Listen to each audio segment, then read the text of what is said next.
ఒక వ్యక్తి అసలు సిసలైన క్రైస్తవుడిగా జీవించాలంటే మొట్టమొదటిగా జరగాల్సిందేంటో తెలుసా? హృదయ మార్పిడి. హృదయములో విశ్వసించి నోటితో ఒప్పుకునే యెడల మీరు రక్షించబడతారు అని బైబిల్లో ఉంది. ఇప్పుడు రక్షించబడ్డాం, ప్రభువుకు ప్రార్థన చేశాం, అసలు సిసలైన క్రైస్తవ జీవితాన్ని ప్రారంభిస్తున్నాం. అయితే మనలో కనిపించవలసిన 3 ప్రధాన లక్షణాలు మీతో పంచుకోవాలి అని ఆశిస్తున్నాను. మొదటిగా, హృదయ మార్పిడి జరిగినప్పుడు నీలో కనిపించే మొట్టమొదటి లక్షణం ఏంటో తెలుసా మీకు? పరిశుద్ధముగా జీవించాలి అనే కోరిక పుడుతుంది. నా మాట మీరు విన్నారా? నువ్వు రక్షించబడినట్లయితే, మారు మనస్సు పొందినట్లయితే నీలో పుట్టుకొచ్చే మొట్టమొదటి కోరిక ఏంటో తెలుసా? పరిశుద్ధముగా జీవించాలి. పంది గుండెను తీసేస్తాను, గొర్రెపిల్ల గుండెను అమరుస్తాను. అప్పుడేం జరుగుతుంది? బయటికి ఆకారం పందిగానే కనిపిస్తుంది, కానీ స్వభావం మాత్రం గొర్రెపిల్ల స్వభావాన్ని కనపరుస్తుంది. ఇప్పుడు ఈ పంది హృదయం మారింది, రైట్? ఇప్పుడు ఆ యజమాని పందిని తీసుకొని నడుచుకుంటూ వెళ్తున్నాడు. అలా పందిని తీసుకొని నడుచుకుంటూ వెళ్తున్నప్పుడు దానికి మురికి గుంట కనిపించింది. ఇప్పుడు అడుగుతున్నాను, అది మురికి గుంటలో పడుతుందంటారా, పడదంటారా? గట్టి చెప్తారా? పడుతుందా, పడదా?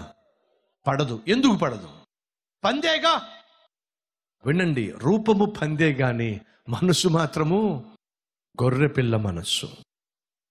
మన రూపంలో మార్పు రాలా, కానీ మన మనస్సులో మార్పు వచ్చింది. తిమోతికి రాసిన పత్రిక 1వ అధ్యాయము 7వ వచనము, 5 నుంచి 7 వచనాల్లో, దేవుడు మనకు పిరికితనపు ఆత్మను ఇవ్వలేదు గాని ప్రేమయు శక్తియు ఇంద్రియ నిగ్రహము కలిగిన ఆత్మనిచ్చాడు. దేవుడు మనకు ఎటువంటి ఆత్మను ఇచ్చాడో తెలుసా మీకు? ఇంద్రియ నిగ్రహము కలిగిన ఆత్మ.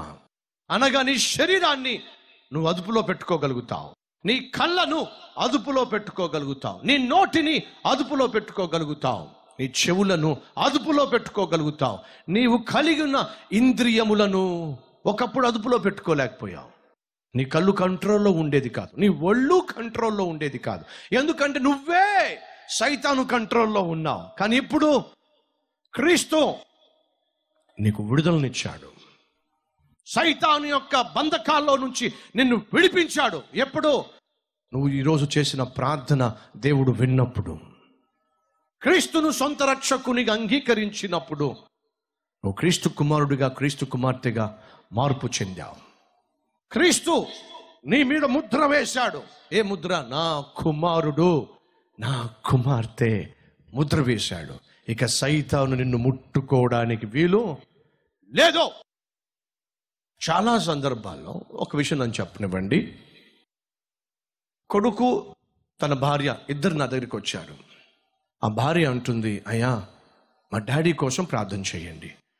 ఎందుకోసం ప్రార్థన చేయాలి? మా డాడీ మీద చేతబడి చేశారు, చేతబడి శక్తులతో మా డాడీ అల్లాడిపోతున్నాడు. అప్పుడు నేను అన్నాను, అమ్మ ఒక్క నిమిషం, మీ డాడీ రక్షించబడ్డారా? రక్షించబడ్డమే కాదన్నా, సేవలోనూ పాలు పంచుకుంటున్నారు, వాక్యాన్ని బోధిస్తున్నారు. కానీ ఇప్పుడు చేతబడి చేయడం వల్ల, బాణమతి చేయడం వల్ల ఆయన మంచం మీద పడిపోయారు. అప్పుడు నేను చెప్పాను, ఒక్క నిమిషం ఆగమ్మా, నిజంగా మీ డాడీ రక్షించబడ్డారా? అన్నా రక్షించబడ్డారన్నా, ప్రార్థనా పరుడన్నా, వాక్యం బోధిస్తారన్నా, కానీ ఈరోజు మంచం మీద పడిపోయారన్నా. ఎందుకంటే చేతబడి చేశారు, బాణమతి చేశారు. అప్పుడు నేను అడిగాను, ఎవరు చెప్పారు చేతబడి చేశారు అని చెప్పి. మా డాడీ దగ్గరకు వచ్చి ఒక సేవకుడు ప్రార్థన చేసి అప్పుడు మాకు చెప్పాడు, ఈయన ఈ విధంగా మంచాన్ని పడ్డానికి కారణము ఇతనికి వ్యతిరేకంగా చేతబడి చేశారు. అప్పుడు నేను చెప్పాను, అమ్మా నువ్వేమి అనుకోకపోతే ఒక విషయం చెప్తాను. ఏమిటి? మీ డాడీ రక్షించబడలేదు. ఏంటి? మీ డాడీ రక్షించబడలేదు? లేదన్నా, ఆ మాట అనకండి అన్నా, మా డాడీ రక్షించబడ్డాడన్నా. అయితే ఇంకొక మాట చెప్తాను. ఏంటన్నా? వచ్చి ప్రార్థన చేసిన సేవకుడు తప్పుడు సేవకుడు అని చెప్పన్నాను. అదేంటన్నా? ముందేమో మా డాడీ రక్షించబడలేదన్నారు, ఇప్పుడేమో వచ్చి ప్రార్థన చేసిన సేవకుడేమో తప్పుడు సేవకుడు అంటున్నారు. ఏమిటన్నా ఇది? చెప్పా. ఒకప్పుడు ఒక బైక్ ఉంది, అది మీరు కొనుక్కోలేదు.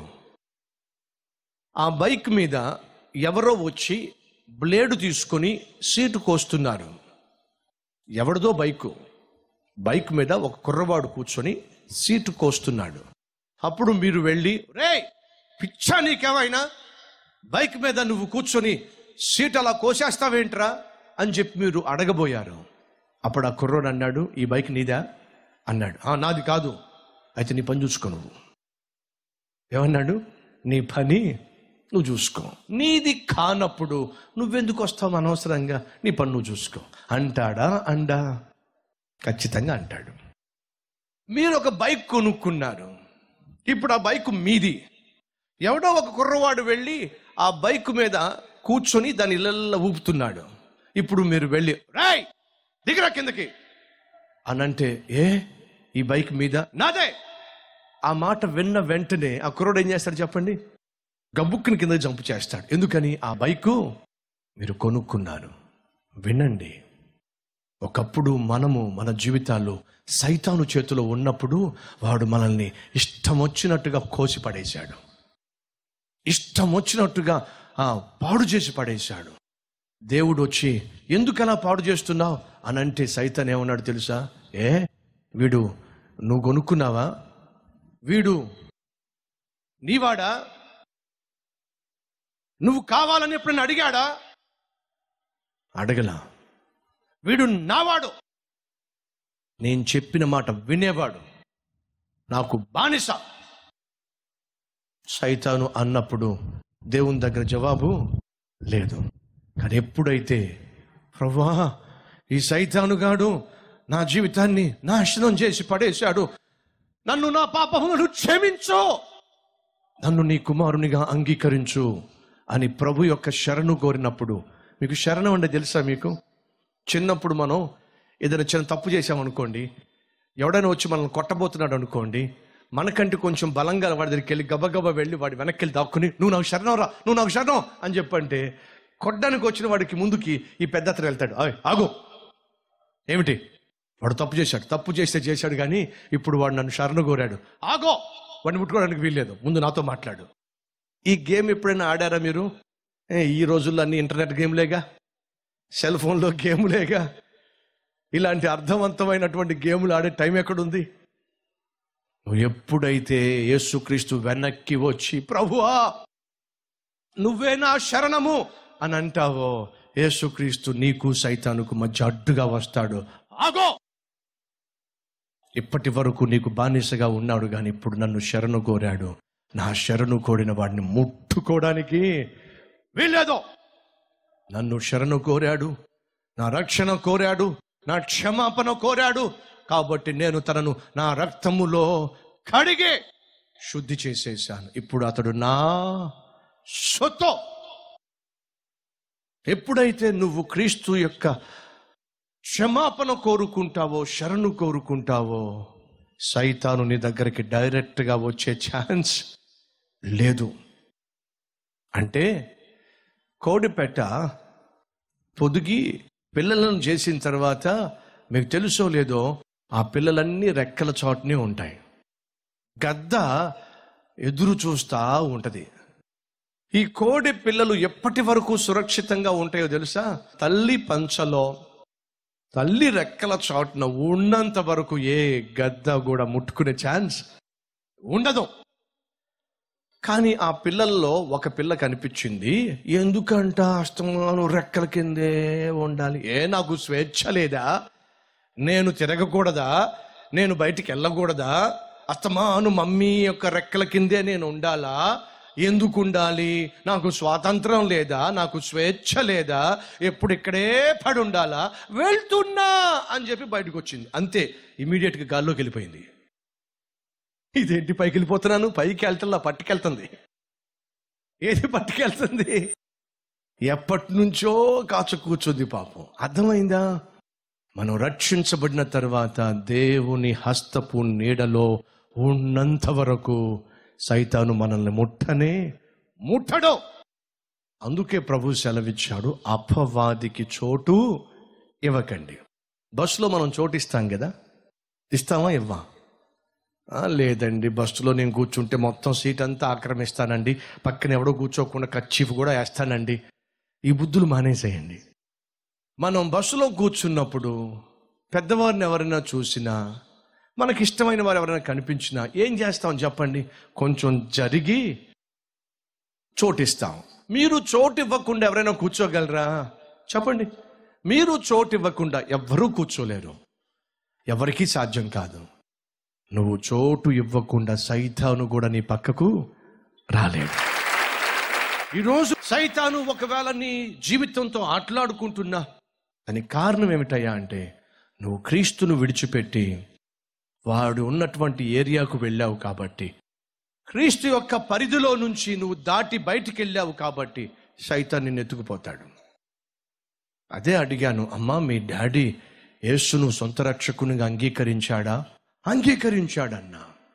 అంతేకాదన్నా ప్రార్థనాపరుడన్నా, అంతేకాదన్నా వాక్యాన్ని బోధిస్తున్నాడన్నా. కానీ ఈరోజు మంచం మీద ఉన్నాడన్నా. అప్పుడు చెప్పాను, అయితే మీ డాడీకి చేతబడి కాదు, అదేదో ఒక అనారోగ్యమై ఉంటుంది, అంతేగాని చేతబడి ఛాన్సే లేదు. లేదన్నా, ఒక పాస్టర్ గారు వచ్చి చెప్పేశారన్నా చేతబడి అని చెప్పి నేను చెప్పాను. అయితే ఆ పాస్టర్ గారు సరైనోడు కాదు. ఎందుకని? అతనికి వాక్యము తెలియదు. దయచేసి వినండి, ఒకసారి నిన్ను దేవుడు కొనుక్కున్న తర్వాత సైతాను నీలోకి జొరబడే ఛాన్స్ లేదండి. వాడి శిరస్సు సిలువ దగ్గర యేసుక్రీస్తు తొక్కిపడేశాడు కాబట్టి వాడికి ఇక మీద నీ మీద అధికారము లేదు. క్రీస్తు నేను కొనేసుకున్నాడు. పేతురు రాసిన మొదటి పత్రికలు ఏమని తెలుసా? క్రీస్తు మనలను వెండి బంగారములతో కాదు, క్రీస్తు మనల్ని కొన్నది తన అమూల్యమైన రక్తమునిచ్చి మనల్ని కొనుక్కున్నాడు. ఇక సైతాను మనల్ని తన ఉచ్చులోనికి లాక్కొని తన పనికి మాలినటువంటి శక్తియుక్తులను ప్రదర్శించడానికి వీల్లేదు, నువ్వు అవకాశం ఇస్తే తప్ప. చాలా సందర్భాల్లో చాలా మంది వచ్చి ఇదే చెప్తూ ఉంటారు, అయ్యా మా మమ్మీకి చేతబడట, మా డాడీకి చేతబడట. ఎవరు చెప్పారు? పాస్టర్లు చెప్పారు. పాస్టర్లు దయచేసి అలా చెప్పకండి, మనుషులు అలా భయపెట్టకండి. వాస్తవాలు తెలుసుకోకుండా, వాక్యము తెలుసుకోకుండా చేతబడి చేశారు, నేను ప్రార్థన చేస్తాను, చేతబడి చేశారు, నేను ఉపవాసం ఉంటాను, చేతబడి చేశారు, నేను ప్రభు సంధికెళ్ళి గోజాడతాను, నేను ప్రార్థన చేస్తే ప్రభు విడిపిస్తాడు అని చెప్పి మాయ మాటలు చెప్పి ఒక 2-3 రోజుల్లో, వారం రోజుల్లో ప్రార్థన చేసినట్టుగా ప్రార్థన చేసి తిరిగి వస్తే మళ్ళీ ఈయనే అంటాడు, చేతబడి అంతా పోయింది, నేను ప్రార్థన చేశాగా. ఆయనలో మార్పు ఏమైనా వస్తుందా? ఆ మార్పు వస్తుందయ్యా. మార్పు ఈయన ప్రార్థన వల్ల కాదు, వాడుతున్న మందుల వల్ల. ఆ తర్వాత ఈయన చెప్పేది ఏంటంటే, చేతబడితో మీ నాయన అల్లాడిపోతుంటే నేను ప్రార్థన చేశా, మరి ప్రత్యేక కానుక ఇవ్వాలిగా. కానుకలు దండుకోవడానికి మనుషుల్ని బ్లాక్మెయిల్ చేసేటటువంటి సేవకులు ఉన్నారు. ఒక 2-3 లేక 3-4 వారాలు అయిన తర్వాత ఆ సహోదరి, ఆ భర్త మరలా నా దగ్గరికి వచ్చారు. అన్న, మీరు చెప్పింది 100% వాస్తవం అన్న. మా డాడీ స్వస్థపరచబడ్డాడు, ఇప్పుడు చక్కగా మాట్లాడుతున్నాడు, చక్కగా వాక్యం చెప్పడానికి సిద్ధపడుతున్నాడు. తెలిసింది ఏమిటంటే, ఆయనకు శారీరకంగా కొంత బలహీనత వల్ల ఆయన ఆ విధంగా మంచాన పడ్డాడు. డాక్టర్లు డయాగ్నోస్ చేశారు, మంచి మందు వాడారు, ఇప్పుడు నా డాడీ స్వస్థపరచబడ్డాడు. దయచేసి వినండి, ఒక్కసారి నువ్వు క్రీస్తు రక్తంలో కడగబడినట్లయితే, ఒకసారి నువ్వు వెలపెట్టి కొనబడిన వాడిగా ఎంచబడినట్లయితే, సైతాను మన మీద పెత్తనము చేయడానికి వీల్లేదండి. మనం సంపూర్ణంగా దేవుని యొక్క ఆధీనంలో ఉన్నాము, స్వాధీనంలో ఉన్నాము, ఆయన అధికారంలో ఉన్నాము. కాబట్టి ఏం చేస్తామో తెలుసా? మొదటిగా పరిశుద్ధముగా జీవిస్తాం. రక్షింపబడిన ప్రతి ఒక్కరూ మొదటిగా పరిశుద్ధముగా జీవించడానికి ఆశపడతారు. ఎప్పుడైతే నేను రక్షించబడ్డానో నా జీవితంలో జరిగింది ఏంటో తెలుసా? మళ్ళీ ఆ సిగరెట్ల జోలికి వెళ్ళా, మళ్ళీ ఆ పాపిష్టి సినిమాల జోలికి వెళ్ళలా, మళ్ళీ ఆ పాపిష్టి ప్యాకాట్ల జోలికి వెళ్ళలా. ఎందుకు తెలుసా? క్రీస్తు నాలో అడుగు పెట్టినప్పుడు ఆయన పరిశుద్ధుడు గనుక నాకు పరిశుద్ధమైన జీవితాన్ని అనుగ్రహించడం మొదలు పెట్టాడు. అసలు సిసలైన క్రైస్తవుడు ఎవరు అంటే, మారు మనసు పొందినవాడు. మారు మనసు పొందిన వాడిలో కనిపించే మొదటి లక్షణం ఏమిటో తెలుసా? అప్పటి వరకు తాను చేస్తూ వస్తూ ఉన్న ప్రతి పాపము నుండి అతడు విడుదల పొందుకున్నాడు కాబట్టి పరిశుద్ధముగా జీవిస్తాడు. ఇప్పుడు అదే పందిని తీసుకువెళ్ళి మురికి గుంట పక్క నుంచి వెళ్ళినా సరే అది ఆ మురికి గుంటలో పడనే పడదు. ఎందుకంటే అసలు ఆ వాసనే గిట్టదు. బయటకు పందే గాని లోపల గొర్రెపిల్ల. ఒకవేళ ఎవరైనా బలవంతంగా దాన్ని తోశారనుకోండి, దాంట్లోకి మురికి గుంటలోకి తోశారనుకోండి, అడుగుతున్నా, మురికి గుంటలోకి ఆ పందిని తోస్తే ఆహా, ఇటువంటి అద్భుతమైన మురికి గుంటలో ఉండవలసిన నన్ను ఈ పనికిమాలిన యజమాని బెడ్రూమ్లో పెట్టుకున్నాడు అని చెప్పి అక్కడ పడుకుంటుందా? పడుకోదండి. ఎవరైనా బలవంతంగా తోసినా ఆ పంది అక్కడ ఉండదు. కారణం ఏమిటంటే లోపల గొర్రెపిల్ల హృదయం గనుక ఒక్కసారిగా విదిలించుకొని బయటకు వచ్చేస్తుంది. సైతాను ఏం చేస్తాడో తెలుసా? నిన్ను శోధించి కొన్నిసార్లు పాపంలోకి గెంటే ప్రయత్నం చేస్తాడు. అలా గెంటే ప్రయత్నం చేసినప్పుడు రక్షించబడిన క్రైస్తవుడు, మార్పు చెందిన క్రైస్తవుడు ఎప్పటికీ కూడా పాపాన్ని ఆనందించటం సాధ్యము కాదు. మీకు ఈ విషయం తెలుసా? రక్షించబడిన మార్పు చెందిన క్రైస్తవుడు పాపాన్ని ఆనందించలేడు, అనుభవించలేడు, ఆస్వాదించలేడు. సాధ్యం కాదు. గొర్రెపిల్లను తీసుకువెళ్ళి మురిగుంట్లో వేస్తే ఆ గొర్రెపిల్ల ఆనందిస్తుందా? ఆ మురికిని అనుభవిస్తుందా? ఆ మురికిని ఆస్వాదిస్తుందా? సాధ్యము కాదు. గొర్రెపిల్లకు మురికిలో ఆనందించటం ఎలా సాధ్యం కాదో, గొర్రెపిల్ల హృదయాన్ని పొందుకున్న వ్యక్తి కూడా పాపమును ఆనందించటము, అనుభవించటము, ఆస్వాదించటము సాధ్యము కాదు. నువ్వు క్రైస్తవుడివా? క్రీస్తు రక్తంలో కడగబడ్డావా? మారు మనసు పొందావా? అయితే పాపమును నువ్వు ఆనందించలేవు, పాపాన్ని నువ్వు ఆస్వాదించలేవు, అనుభవించలేవు. ఎందుకని? అది నీ వ్యక్తిత్వానికి, తత్వానికి విరుద్ధము. మొదటిగా పరిశుద్ధంగా జీవిస్తావు, రెండోదిగా ప్రార్థనా పరుడుగా జీవిస్తావు. ఆపరేషన్ థియేటర్లోకి తల్లిని తీసుకెళ్తారు, బిడ్డను తీస్తారు. తీసిన వెంటనే బయట కూర్చున్న వాళ్ళకి సంకేతము ఏంటో చెప్పండి. ఆ బిడ్డ బయటికి రావడం ఆలస్యం, గట్టిగా ఏడుస్తుంది లేదా ఏడుస్తాడు. ఎందుకు ఏడుస్తాడో తెలుసా? ఎందుకు ఏడుస్తుందో తెలుసా? చెప్పండి. ఆహారం కోసం. అప్పటి వరకు ఆహారానికి కనెక్షన్ ఉంది, ఆ కనెక్షన్ కట్ అయిపోయింది. వెంటనే బిడ్డ ఏడుస్తుంది. ఏమని? నాకు ఆహారం కావాలి. నువ్వు రక్షించబడినట్లయితే, మారు మనస్సు పొందినట్లయితే వెంటనే నువ్వు ఏం చేస్తావో తెలుసా? ఆకలితో ఏడుస్తావు. ఏమిటి ఆ ఆకలి? శరీరానికి ఆహారం కావాలి, నీ ఆత్మకు వాక్యము కావాలి. ఎప్పుడైతే నువ్వు రక్షించబడ్డావో మొదటిగా నువ్వు పరిశుద్ధంగా జీవించడానికి ఆశపడతావు. అలాగే వాక్యము అనే పాల కొరకు ఎదురు చూస్తావు. పేతురు రాసిన పత్రిక 2వ అధ్యాయం ఒక్కసారి ఆ మాట చదివిస్తారండి. 1 పేతురు 2వ అధ్యాయం 1 నుంచి.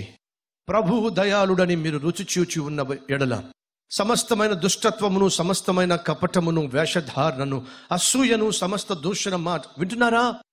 మీరు క్రీస్తును రుచి చూశారా? క్రీస్తును అంగీకరించారా?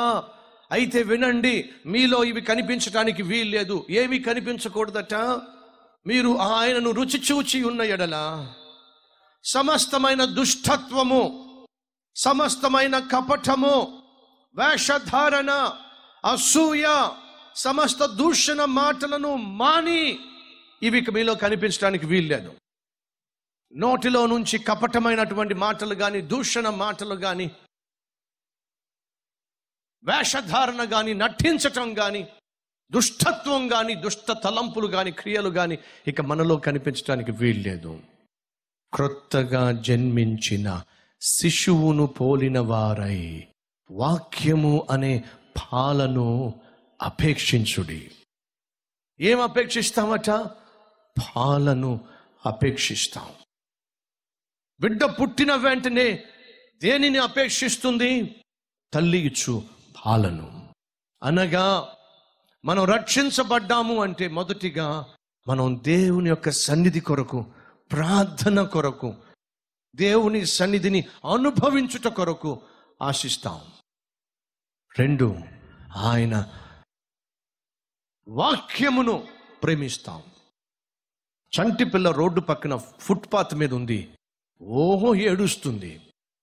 అటు ఇటు వెళ్ళే వాళ్ళు వచ్చారు, తల్లి ఏది అని చెప్పి చూశారు, తల్లి కనిపించలేదు. ఆ పిల్ల ఏడుస్తూ ఉంటే ఊరుకోబెట్టాలని చెప్పి శత విధాల ప్రయత్నం చేశారు. ఎవరి వల్ల కాల.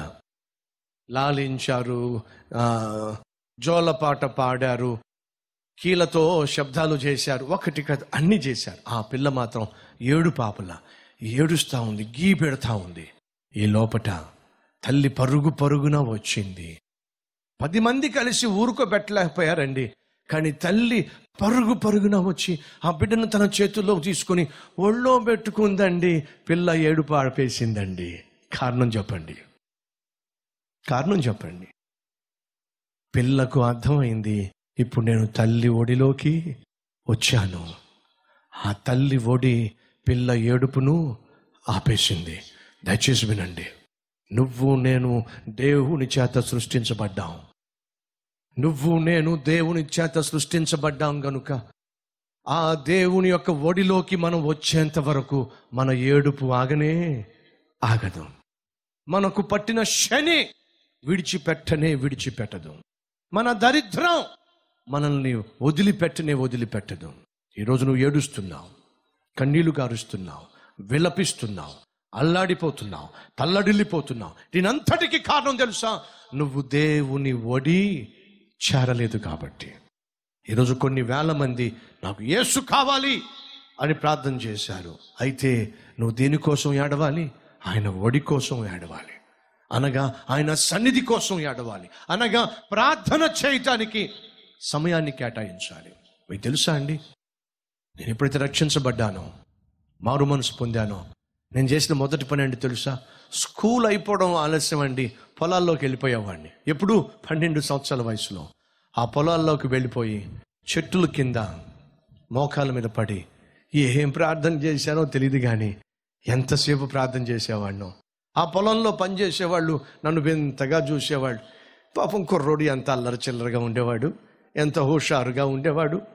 అలాంటోడు ఏంటి ఇలాగైపోయాడు, ఏమిటి ఆ మతంలో పడిపోయాడు.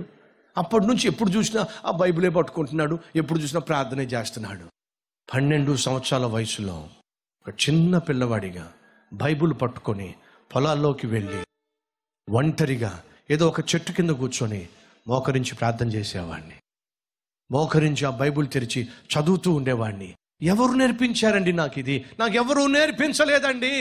నా హృదయంలో ప్రభు అడుగు పెట్టినప్పుడు ఆయన సన్నిధి పట్ల నాకు ఆశ పెరిగింది, ఆయన వాక్యం పట్ల నాకు తృష్ణ పెరిగింది. ఎందుకని? నువ్వు శారీరకంగా బ్రతకాలి అంటే నీకు ఆహారం కావాలి, ఆత్మీయంగా బ్రతకాలి అంటే నీకు ఆత్మీయ ఆహారం కావాలి. అదే దేవుని యొక్క వాక్యము. నువ్వు రక్షించబడ్డావా? అయితే ఈ రోజు నుంచి నువ్వు చేయాల్సిందని తెలుసా? పడుకోబోయే ముందు మోకరించి ప్రార్థన చేయి. పడుకోబోయే ముందు ఒక 2 అధ్యాయాలైన బైబిల్ చదువు. ఉదయము లేచిన వెంటనే నువ్వు చేయాల్సిన మొదటి పని, చిన్న పిల్ల లేచిన వెంటనే ఏం చేస్తుంది చెప్పండి? తల్లి పని చేసుకుంటా ఉంటుంది. ఆ తల్లికి చిన్న పిల్ల ఇచ్చేటటువంటి పిలుపేండు చెప్పండి? మమ్మీ. పుట్టిన పిల్ల, 2 నెలల పిల్ల మమ్మీ పాలు కావాలి అని పిలుస్తుందా? మరి ఏం చేస్తుంది చెప్పండి? ఏడుస్తుంది. మెలకు రావడం ఆలస్యం, తల్లి కావాలి. వెలుగు రావడం ఆలస్యం, పాలు కావాలి. ఏం చేస్తుంది? ఏడుస్తుంది. ఆ ఏడుపు 2 ఆశీర్వాదాలు తీసుకొస్తుంది. 1 తల్లి ఒడిలోకి చేరుస్తుంది, 2 తనకు కావలసిన